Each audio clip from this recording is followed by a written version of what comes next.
अम्मा सब्र कीजिए, अल्लाह हमारे साथ है। ज़ैनुल आबिदीन जाते हैं। अब जो वापस आते तो क्या देखते हैं कि ज़ैनब देखती है कि मेरा भतीजा जो अभी तक बेड़ियों और जंजीरों में कैद था अब उससे आजाद। मेरे लाल क्या बात है?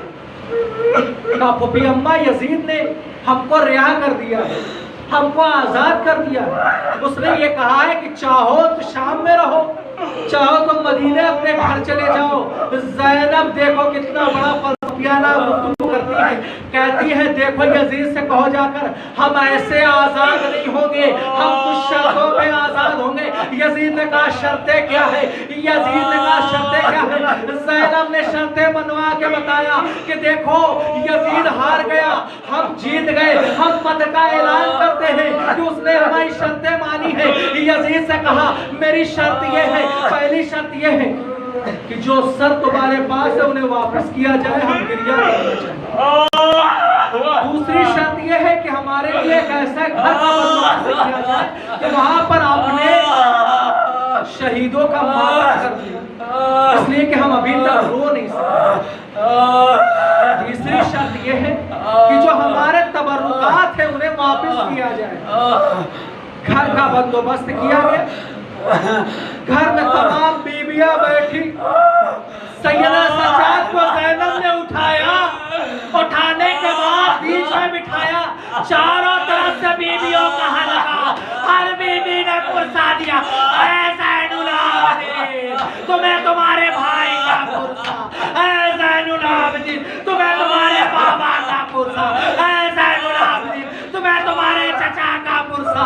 इतना कहना था, उसके बाद एक आवाज बुलंद होती है, दरबान कहता है कि सरों को पेश किया जाता, एक एक सर आता है। सबसे पहले एक नंगा सर आया, अली असगर का सर देख मेरा बाप ने अपनी छाती फैला, कहा मुझे मेरे बच्चे का सर दे दो। अली अकबर का सर आया, उम्मे लैला ने अपने दामन को फैला दिया, कहा मुझे ये सर दे दो। कासिम का सर आया, उम्मे फरवा ने अपना दामन फैलाया, मुझे ये सर दे दो। अब्बास का सर आया, अब्बास का सर नहीं आया, बल्कि एक थैले में लग के लाया गया। मुझे ये बात में वाज़ेह करना है, हाँ ये जब सर आया उम्मे कुलसूम आगे बढ़ी, लबाबा आगे बढ़ी, बढ़ने के बाद अब्बास के सर को हाथों में। अब दो सर आए, जैसे ही दो सर आते हैं कोई बीबी आगे नहीं बढ़ती, आवाज बुलंद की जाती है अरे इन सर का कोई वारिस है।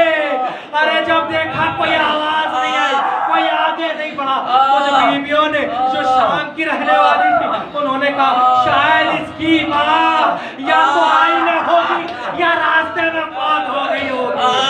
जैसे ही कहा ज़ैनब ने बात ये न कहो अरे मैं इनकी माँ हूँ, मैंने वादा किया है कि जब तक मैं अपने भैया पर रो लूँ तब तक अपने बच्चों पे गिरिया न करूँगी। हाँ जो आखिर में सर आया, सरे हुसैन आया, तमाम बीबियाँ अपनी जगह से खड़े हो गई, इस्तक़बाल इमाम हुसैन में। हाँ इमाम के सर को देखा, उसके बाद गिरिया उजारी करना शुरू की। अब हाँ तमाम काफिला तैयार होता है, तैयार होने के बाद जब हमारियाँ आने लगी तो ज़ैनब ने सैयदा सज्जाद से कहा कि मैं अब क़ैदखाने शाम में जा रहा हूँ। सैयदा सज्जाद ने पूछा भी अम्मा क़ैदखाने शाम में वापस जाने का क्या मकसद है? कहा देख नहीं रहे हो कि महमिलों के पर्दे रेशम और हरीर के हैं। अरे जब मैं मदीने से आई थी तो सब थे, लेकिन अब तो कोई नहीं है। मैं किस खुशी में यहाँ से रुखसत हूँ। जल्दी से कहो कि क्या पर्दे लगाए जाएं। सियाह मारिया आई, सियाह मारिया जब आई हैं उसके बाद हर बीबी को सवार किया गया, लेकिन सवार करने से पहले एक गठरी लाई। आज जब गठरियाँ खोली गई तो उसमें चादरें निकली, हर बीबी ने चादर ली। उम्मे लैला ने अपनी रिदा ले ली, ज़ैनब ने अपनी रिदा ले ली, उम्मे कुलसूम ने अपनी रिदा ले ली, लुबाबा ने अपनी रिदा ले ली, उम्मे रबाब ने अपनी रिदा ले ली। आखिर में एक नन्ही चादर उसमें दूर नजर आए। अरे ज़ैनब ने उस नन्ही चादर को उठाया, अरे सकीना तुम्हें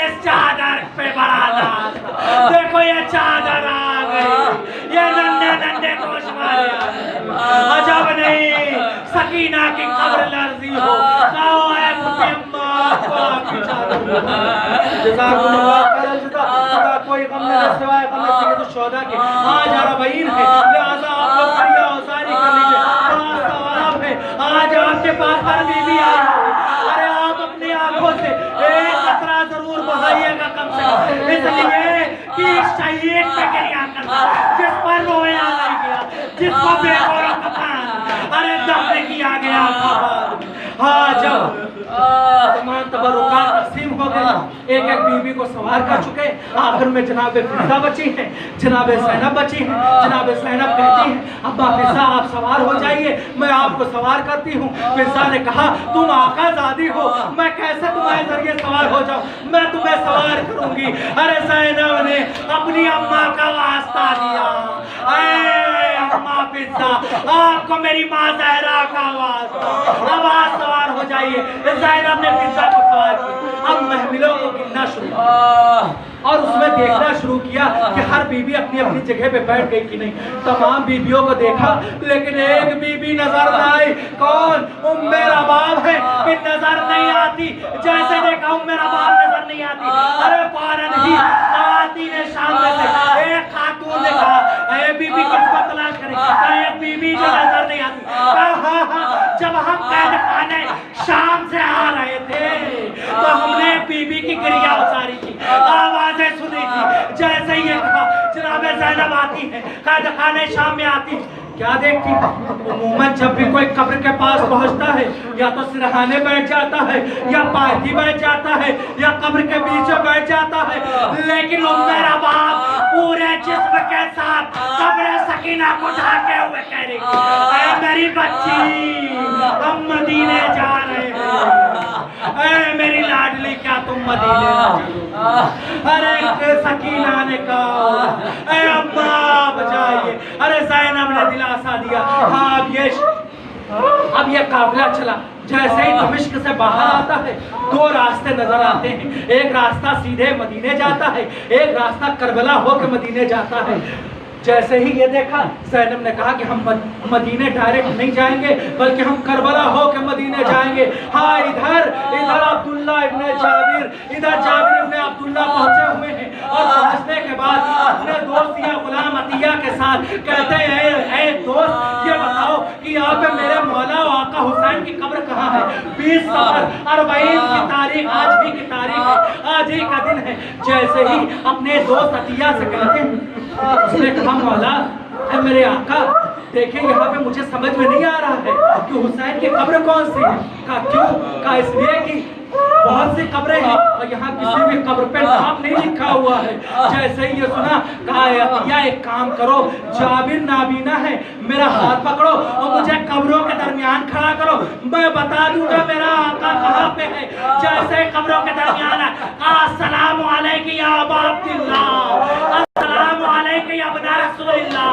जैसे ही कहना था अस्सलामु अलैकुम या अबना रसूलुल्लाह, फौरन ही आवाज आई अलैका सलाम या अम्मी जाबिर, आप पर भी सलाम हो मेरे चचा जाबिर। अरे फौरन ही अपने आप को कब्र हुसैन पे गिरा। अरे आका मुझ गुलाम को माफ करना, अरे मौला मेरी गलतियों को माफ करना कि मैं नुसरत के लिए आ ना सका, मैं नाबीना था। इतने में गश हो जाता है। गश के आलम में ख्वाब में जाबिर देखते हैं तो हुसैन आए हुए हैं, उसके बाद कुछ बातें करते हैं, बातें कर रहे हैं। इतने में हुसैन ख्वाब में कहते हैं अरे दोस्त देखो कब्र से दूर हो जाओ, कब मौला मुझसे गलती हो गई। नहीं मेरी बहन आ रही है मेरा चैन करने के लिए। इतना सुनना था जाबिर को गश से भागा हुआ अतिया का हाथ पकड़ा, एक तरफ चलेगा इधर ये छोटा सा काफिला आया। किसी बीवी ने अपने आप को उतारा नहीं है ऊँटों से बल्कि महमिलों से गिराया। हर बीवी अपने अपने अजीज के कब्र पे गिरती है। ज़ैनब कब्र हुसैन पे गिरती है, कहती है मेरे भैया अब गुस्सा देना शुरू किया, कहना शुरू किया अरे भैया आपकी शहादत के बाद मैं जलाए गए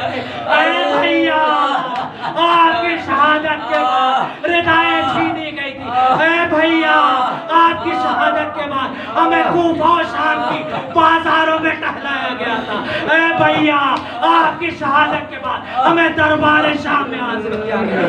ए भैया आपकी शहादत के बाद हमें कैद किया गया था। इधर जाबिर ने पूछा, ए अतिया ये बताओ इन तमाम खवातीन में कोई मर्द भी है? कहा मौला एक मर्द है। ए आका एक मर्द है।